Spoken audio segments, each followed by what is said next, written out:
오늘 본문은 아주 짧지만 무겁게 한 대목을 기록하고 있습니다. 롯의 아내는 뒤를 돌아보았으므로 소금 기둥이 되었더라. 고대 근동에서 이 소금, 생명이 자랄 수 없는 불모지와 저주의 상징이었습니다. 파괴된 도시를 소금을 덮어 정결케 하거나 재건을 막는 관습이 널리 통용되어 있었던 터였습니다. 소금 기둥이 되었다. 그것은 큰 저주를 받았다라는 의미입니다. 왜 돌아봤을까? 이 소돔에는 그녀가 살아온 시간이 있었기 때문일 것입니다. 집이 있었고요. 뒤에는 익숙한 과거가 있었습니다. 그래서 롯의 아내는 생명의 길을 걸어가면서도 앞으로 나아가야 되는데 미래가 답답할 수 있고 낯설기 때문에 익숙한 뒤를 돌아본 것이 아닌가, 그렇게 생각됩니다. 아무튼 뒤를 돌아보지 말아야 되는데 돌아봤다. 이것이 오늘 본문이 강조하고 있는 내용입니다. 그런데 사랑하는 성도 여러분, 이것이 어떻게 롯의 아내만의 이야기이겠습니까? 우리도 그렇지요. 하나님께서 떠나라고 하신 죄를 돌아봅니다. 하나님께서 보지 말라 한 상처를 끝까지 보고 또 봅니다. 화려한 경험이요, 화려한 성공임이 분명하지만 지금 삶에 도움이 안 돼요. 오히려 발목을 붙잡습니다. 그런데도 계속 보고 또 보고 마음에 품는다라는 것입니다. 놓아야 할 관계도 우리 살면서 있지 않습니까? 근데 못 놓는 겁니다. 이런 모든 과거의 일들을 계속 붙잡으면서 그때가 좋았는데, 그런 마음으로 살아가고 있는 것이 우리들의 모습일 수 있습니다. 바로 그때에 오늘 본문과 같이 우리 하나님은 말씀하신다는 겁니다. 뒤돌아보지 말라. 그런데 오늘 본문에서 놓치지 말아야 할 것이 또 있습니다. 사실 롯의 아내만 뒤돌아본 것이 아닙니다. 롯도 처음부터 선뜻 떠나지 못했습니다. 그래서 15절을 보면 천사가 재촉했는데도 오늘 본문은 롯이 지체하매, 롯이 지금 떠나려고 하지 않고 계속 발걸음을 옮기지 않고 있다 말하고 있습니다. 롯은 분명히 떠나야 함을 인지하고 있었습니다. 그러나 움직이지 못했습니다. 놀라운 것은 그럼에도 불구하고 하나님께서 강권적인 의의 오른손을 뻗으셔서 롯을 붙잡아 주셨다라는 것입니다. 그래서 16절에 보면 그 사람들이 롯의 손과 그 아내와 두 딸의 손을 잡아 인도하여 성 밖에 두니 이는 여호와께서 그에게 자비를 더하심이었더라. 자비를 더했다, 이 말씀이 있지 않습니까? 힘들고 어려운 삶 가운데서 이 하나님의 자비하심은 성도에게 계속되는 것입니다. 이 자비가 없다면 어떻게 성도가 한 날 한 날 승리하며 살아갈 수 있겠습니까? 절대로 승리할 수 없습니다. 오직 하나님의 자비하심이 있기 때문에 승리하는데, 오늘은 극단적인 멸망의 때에 이 하나님의 자비하심이 작동하고 있는 모습을 우리가 보고 있는 것입니다. 그러면 우리가 오늘 본문에서 가장 중요한 점을 마음에 새길 수 있어야 됩니다. 멸망하는 도시, 끔찍한 소금 기둥, 이런 것이 사실은 오늘 본문의 요점은 아닌 것입니다. 하나님께서 끝까지 자비를 거두지 아니하신다. 가장 멸망의 어려움의 상황, 고난의 상황, 고통의 상황까지도 하나님께서 의의 오른손을 거두시지 않는다. 멸망케 하지 않으신다. 그래서 독생성자 예수 그리스도가 우리를 위하여서 십자가에 달려 돌아가신 것 아니겠습니까? 이 한 사실을 마음에 꼭 새기십시다. 하나님께서 분명히 하나님이 하실 이 자비의 행동을 하셨다면 저와 여러분들도 하나님 기대하시는 오늘 나누고자 하는 그 행동들을 하십시다. 어렵지 않습니다. 오늘 본문은 이렇게 몇 가지 행동들을 기대하신다 말씀하고 있습니다. 아쉬워하지 말라, 뒤돌아보지 말라, 산을 향하여 열심히 가라. 이것이 우리 신앙생활의 확실한 교훈인 줄 믿습니다. 이 교훈을 잠시 나누며 마음에 새기기를 소망합니다. 첫째, 아쉬워하지 말라. 이것은 지체하지 말라라는 의미를 포함하고 있습니다. 16절 다시 한번 봅니다. 롯이 지체하매.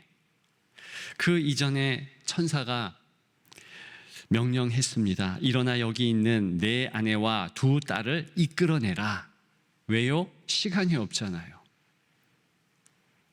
그럼에도 불구하고 롯이 지체하고 있다는 것입니다. 멸망할 것을 마음도 알고 머리로도 아는데 몸이 안 움직이는 거예요. 왜 그렇습니까? 익숙한 삶을 쉽게 놓지 못하는 사람의 모습, 롯의 모습이라는 것입니다. 이것이 죄 아래에 있는 인간의 모습입니다. 우리가 무엇이 옳은지 몰라서 순종하지 못할 때도 있지만 때로는 많은 부분 아는데도 불구하고 그렇게 못하는 상황도 많습니다. 롯도 하나님 알고 하나님을 믿고 하나님의 은혜를 경험했지만 마음대로 안 된다라는 것입니다. 왜 그랬을까요? 영적 분별력을 이미 상실했기 때문입니다. 단적으로 한 가지만 봐도 얼마나 세속적 가치관에 동화되었는지 알 수 있습니다. 도덕적으로 타락했는지 알 수 있다니까요. 바로 이런 명령이 있기 얼마 전에 두 천사가 소돔과 고모라를 멸망케 위해 방문했습니다. 롯은 자연스럽게 그 천사를 천사인지 모르고 맞이하지요. 집에 들이고 식사 대접을 합니다. 그때 동네 사람들이 와서 그 사람들을 바깥으로 끌어내라. 우리가 범해야 되겠다. 희한한 짓거리를 하려고 그렇게 시도를 했다는 겁니다. 그때 이 롯이 무슨 말을 했는가?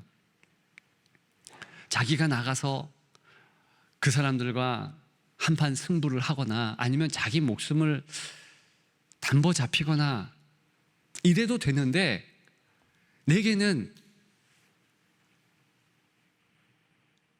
처녀인 두 딸이 있다. 이들한테 어떻게 해라. 지금도 그런 상황이라면 여러분들이 부모라면 그렇게 할 수 있겠습니까? 우리의 도덕관에도 도저히 할 수 없는 그런 행동을 조금 생각도 안 해보고 이렇게 행동했다는 것입니다. 성경이 나그네를 보호하고 천사를 보호하기에 이건 잘한 행동이다라는 차원에서 기록했을까요? 아니에요. 이 똑같은 죄악이요 사사기에도 나옵니다. 가장 절망적인 행동이라는 거예요. 얼마나 이 사람들의 도시와 공동체가 타락하였으면 이렇게까지 할 수 있느냐, 이걸 말하고 있는 겁니다. 도대체 하나님의 사람인 롯에게 무슨 일이 있었기에 이 지경이 되었을까요? 그는 하나님의 축복을 제법 받았습니다. 갈대아 우르를 떠나서 구름 기둥, 불 기둥을 경험했지요. 갈대아 우르로부터 가나안에 정착해서 애굽의 기근 때문에 내려갈 때까지 있었고요. 그리고 다시 가나안에 정착할 때 경험했습니다. 빈손으로 가나안 땅에 들어왔는데 어떻게 하다 보니까 두 손에는 은금이 가득했고 창고도 가득했고 가축들이 얼마나 많은지 아브라함과 이 조카 롯이 이제는 함께 할 수 없는 거예요. 너무 가축이 많아서. 그래서 이제 헤어지게 된 겁니다. 땅을 먼저 선택해라. 말 듣고 동쪽에 이 소돔을 선택한 거지요. 풍요의 땅 맞습니다. 물도 꽤 괜찮고요. 그리고 자리 잡았는데 성공해요. 재판관쯤 됩니다. 존경도 받고요. 많은 것을 이룹니다. 그랬기 때문에 이렇게 고민하고 지체하고 떠나지 않으려고 했던 것일까요? 맞아요. 그것 외에는요, 설명할 방도가 없습니다. 저는 롯의 아내 뒤돌아보는 모습보다 이렇게 아쉬워하고 이렇게 입맛 다시는 롯이 더 못마땅합니다. 혹시나 저의 모습 가운데서 이런 모습이 담겨 있을까봐 섬찟하고 여러분들도 그럴까봐 좀 두렵습니다. 제발 이런 모습은 보이지 말아야 될 텐데 끝날 이 세상에 너무 마음을 빼앗겨서 너무 낙심, 절망, 좌절한다라는 것입니다. 비록 우리가 이 땅에 올 때는 울고 왔지만 이 땅을 떠날 때는 웃어야지요. 이 땅 떠날 때 두 인물이, 두 존재가 웃는다며요. 한 존재는 떠나는 성도의 웃음이고요. 또 한 존재는 하나님, 예수 그리스도가 착하고 충성된 종아, 네가 끝까지 충성하였구나, 환한 웃음으로 맞이해 주신다라는 것입니다. 물론 이 땅에 올 때 다른 사람들은 다 웃지요. 아기가 태어날 때 아기 혼자만 우는 거지요. 가족들은 다 웃지요. 다행이다, 잘 됐다. 이 땅을 떠날 때는 다른 사람들이 다 울지만 성도는 웃는 겁니다. 예수 그리스도 웃는 겁니다. 그런 여러분들 되시기를 주님의 이름으로 축복합니다. 그렇기 때문에 오늘 본문은 너무나 중요하고, 기왕 하나님의 자비하심이 내 멸망의 자리까지도 어느 때조차도 펼쳐져 있고 붙잡아 주신다, 이 확신이 있다면, 그러면 기왕이면 우리 기도도 달라져야 할 줄 믿습니다. 그저 하나님 이렇게 해 주신다면 내가 이제부터 잘하겠습니다, 이런 기도 말고 하나님 나를 붙들어 주십시오. 하나님 그 손을 붙든 채 한 걸음 한 걸음 나아갈 수 있도록 도와주십시오. 여러분, 이 기도가 얼마나 귀합니까? 저와 여러분들이 힘들고 어려울 때 하나님 내 손을 놓지 말아 주시고 붙잡아 주시고 인도하여 주옵소서, 이 힘이 센 기도를 하시기를 소망합니다. 그러면 출애굽기 6장, 신명기 4장에 나온 듯이 강한 손 편팔로 하나님의 전형적인 행동 붙잡아 주시고 이끌어 주시는 그 은혜가 계속 될 줄 믿습니다. 그런 여러분들의 가장 고난의 때, 가장 어려운 때가 되기를, 그리고 일상 하나님의 손이 편채로 여러분들을 붙잡아 주시기를 주님의 이름으로 축복합니다. 두 번째, 예수 기준으로 살라라는 것입니다. 17절과 26절에 보면 천사가 마지막으로 한 가지를 명령했다라는 것을 알 수 있습니다. 본문에는 이렇게 나옵니다. 돌아보거나 들에 머물지 말고 산으로 도망하여 멸망함을 면하라. 돌아보지 말라. 한마디로 그렇게 얘기할 수 있죠. 그런데 어떻게 합니까? 돌아보았어요. 단순한 호기심에 그렇게 돌아본 것입니까? 하나하나 지금껏 따져보니 아닌 듯 하시지요. 맞아요. 단순한 호기심이라면 이렇게 심판을 하실 수 없는 거예요.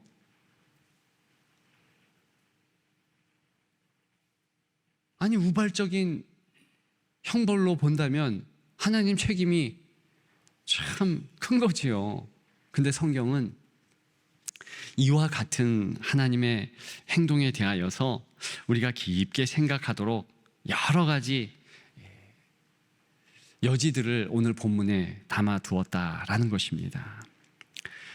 다시 얘기해서 구원 여정에 나타난 이 롯의 아내의 불신앙, 그리고 세속적 애착이 바로 이 심판, 하나님의 심판을 불러왔다.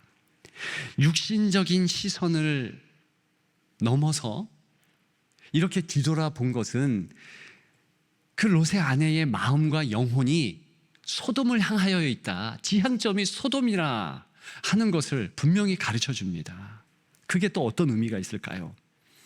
이게요, 비록 몸은 지금 움직여서 하나님의 강권적인 역사로 말미암아 오늘 본문에 때로는 불리는 그 사람들, 천사들 손에 이끌려서 지금 소돔성을 나왔습니다. 구원받은 거예요. 그런데 그 다음 어떻게 합니까? 몸은 떠나왔지만 마음은, 그리고 영혼은 아직 소돔성에 있는 겁니다. 그걸 얘기하는 거예요.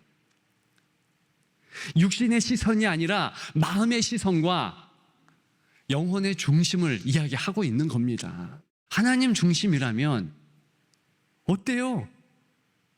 아쉬운 거 뒤로 하고 하나님 원하시는 것 계속 바라보면서 주님께 시선을 두고 그렇게 살면 되죠. 그런 여러분들 되시기를 주님의 이름으로 축복합니다. 마지막 세 번째, 행동하라라는 것입니다. 소돔에서만 나와라 이렇게 말하지 않고 도망하여 생명을 보존하라, 산으로 도망하여 멸망함을 면하라, 산으로 가라 이랬어요. 발걸음을 옮기고 너 안 떠나고 싶고 아직 머물고 소돔에 맴돌고 싶지만 그래서 소알로 간 거 아닙니까? 가장 가까운 지근, 지형, 안 멸망할 것 같은데 그래도 불탄 거 다 꺼지면 쫓아가서 모래도 건지려고 그런 마음이 있지 않았을까요? 어쨌든 가까운 소알성으로 갔는데 하나님이 원하는 것은 저 멀리 보이는 산으로 열심히 모리아 산에 올라가는 아브라함처럼 올라가기를 소망하셨어요. 만약에 올라갔다면 아마 롯은 위대한 신앙의 사람으로 등극되었을 겁니다. 근데 참 아쉽게도 하나님의 자비하심이 있는데 그 자비하심을 이상한 곳에 소망했고 썼지 않습니까? 하나님 19절에 나오잖아요.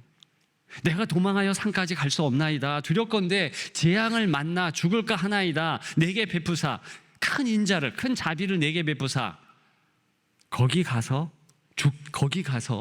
살 수 있도록 거기까지 갈 동안 지켜주세요. 이게 뭐 하는 겁니까? 하나님은요 원하는 것이 뭐였냐면 너 충분히 나를 만날 수 있는, 나를 경험할 수 있는 산으로 가라. 지금 산은 하나님 예배의 장소, 하나님 임재의 장소, 하나님 현현의 장소, 시온산 같은 곳을 의미하는 겁니다. 예루살렘 성 같은 것을 의미하는 겁니다. 그러니까 산으로 가라고 했죠. 내가 거기서 너에게 모든 것을 다 마련하고 너를 맞이할게.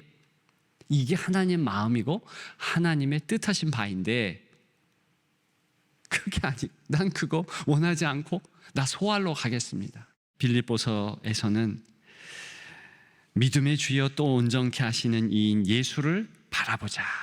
그렇게 말하고 있습니다. 예수를 바라본다라는 것은 예수를 향하여 나아간다, 이 뜻도 담겨 있습니다. 바라보고 나아가면, 오늘 본문의 롯도 하나님께서 저 산으로 가라, 그렇게 바라보고 시선을 거기에 두고 나아갔다면 얼마나 은혜가 그 뒤에 있었을까. 하나님 다 책임지지 않으셨을까. 여러분, 멈추지 마시고 나아가십시오. 행동 먼저 하면 됩니다. 사랑이 안 되면 사랑의 행동 먼저 하시고, 낙심, 내가 어찌할 수 없다면 하나님을 향하여서 희망의 메시지를 마음에 선포하시고 기도하십시오. 항상 기뻐하라. 쉬지 말고 기도하라. 범사에 감사하라. 어떻게 그게 가능해요? 그것은 먼저 행동하라는 거죠. 기쁨의 언어를 내어 뱉고, 이거는 조심스러운 간증인데 그래도 이해하고 들으십시오. 저희 어머니가 96세로 이제 잠자듯이 편하게 소천하셨는데, 근데 제가 장례, 우리 교인 장례를 치르고 긴급하게 이제 어머니 계신 부산에 연락을 받고 쫓아갔습니다. 근데 가는 중에 이미 뭐 위급하다, 돌아가실 것 같다. 그래서 제가 그 이야기를 하는 동생에게 어머니 제일 좋아하는 지금까지 지내온 것 좀 불러봐라. 그랬더니 그 찬양을 3번쯤 했을 때 어머니가 다시 의식이 돌아오고 그 말씀, 그 찬양을 따라 하더라는 거예요. 근데 이게 몇 번 그 전에도 있었거든요. 그래서 제가 갈 때까지 의식도 있으시고, 마지막 이제 인사도 하고, 근데 동생과 저와 형 다 이제 삼형제가 또 한 고비 넘겼나 보다. 왜냐하면 편안해지시고 또 호흡도 하시고 다 또 정상으로 돌아왔기에, 전에 그런 일이 저와 같이 계실 때도 있었거든요. 그러니까 우리가 좀 괜찮았나 보다, 편안한 마음으로 그렇게 있었는데, 저는 물론 부산에 있었죠. 근데 그날 우리 새벽기도 드리는 시간에 어쩜 그렇게 정확한 시간에 하나님 나라로 가셨는지. 저는 주님이 그 시간에 부르셔서 우리가 새벽기도 드리는 그 시간에 하나님 나라에서, 우리 어머니 항상 새벽에 깨신 분인데 새벽기도 드리고 하나님을 향하여서 영광 돌리겠구나, 얼마나 위로가 되고 은혜가 되었는지요. 어쨌든 우리는 찬양의 그러한 행동, 기도의 행동, 예배의 행동을 하는 것입니다. 그러면 하나님께서 가장 아름답게 뒷일을 역사하실 줄 믿습니다. 그런 여러분들 되시고, 가장 힘들고 주님이 도와주셔야만 한 그 상황에 반드시 주님은 우리를 붙잡아 주시며 우리의 모든 소원을 이루어 주신다. 그것이 자비의 손을 뻗으신 하나님의 행동. 우리는 오늘 본문을 통하여서 3가지 교훈, 아쉬워하지 말자, 뒤돌아보지 말자, 행동하자. 마음에 새기시며 승리하시기를 주님의 이름으로 축복합니다.